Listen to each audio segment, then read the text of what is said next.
Preparing for any surgery, there are lots of things you need to do. You want to make sure you're taking vitamin C in really adequate physiological doses. What I mean by adequate doses of vitamin C is to take 8 to 12 grams, depending on how big you are. Let's say you're anywhere from 80 pounds, 70 pounds to 110 pounds, you want to get about 8 grams a day. And then above that, you want to get up to 12 or 15 grams a day. You'll take it by getting some pure sodium ascorbate powder, which you can get online really easily. And you put it in water, a quart of water, in something you can sip on. You shake it really well. And then you sip it 7 to 7 over a 12-hour period, because you cannot absorb more than 200 milligrams at a time. You just simply won't absorb it. You can take a whole gram, a whole 1,000 milligrams, but you just won't absorb it at one time. But throughout the day, you can. So if you do this, if you're sipping it like that, so you should be doing that for at least 1 or 2 weeks, maybe even longer. Also, high doses of vitamin A you want to be taking, high doses of vitamin D you want to be taking, and I'm talking about 50,000 units of vitamin A, I'm talking about 30,000 units of vitamin D.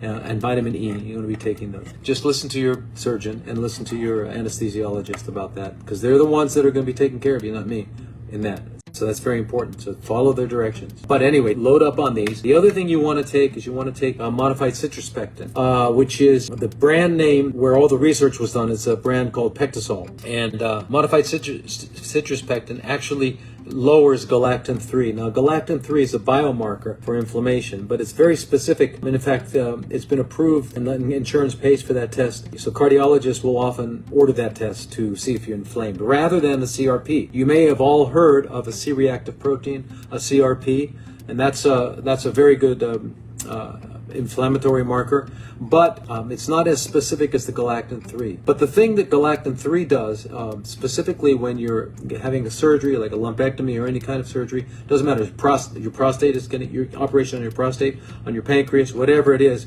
when the cancer cells, because of the procedure, find their way into a blood vessel, find their way into a lymphatic vessel, as they're traveling down, the galactin-3 helps them stick to the cell, to the vessel wall, and then migrate through into the tissues, okay, and form a metastasis. So you want to prevent that. So if you're taking the Pectisol before, and you've been doing, you do scoops throughout the day. It's a powder. You do scoops throughout the day.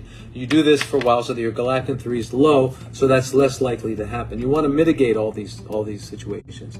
If you're going to get surgery, what you want to do is tell them that you would like to not get general anesthesia. Okay, general anesthesia is very, very toxic, extremely toxic, and your liver, it keeps your liver busy for the next 6 to 8 to 12 weeks afterwards. I mean, really, really busy, so that you better not be doing anything else. You better not run into anything else if you just had surgery, because your liver is really, really busy. But it knocks it out, because imagine what they've got to do surgery on you. They've got to knock you out so that you have not only no sensation, but that you're paralyzed, so that you're not jerking around and moving, because especially in very careful surgeries. So you're paralyzed and you're knocked out, and it's and to bring you to the brink of death and keep you alive requires a lot of very specific poisons. So you want to try to avoid that, and you can if you're doing especially a lumpectomy, where you can give something like intravenous benzodiazepine. You want that, and then you want to use local anesthesia if you can. Okay, so local anesthesia will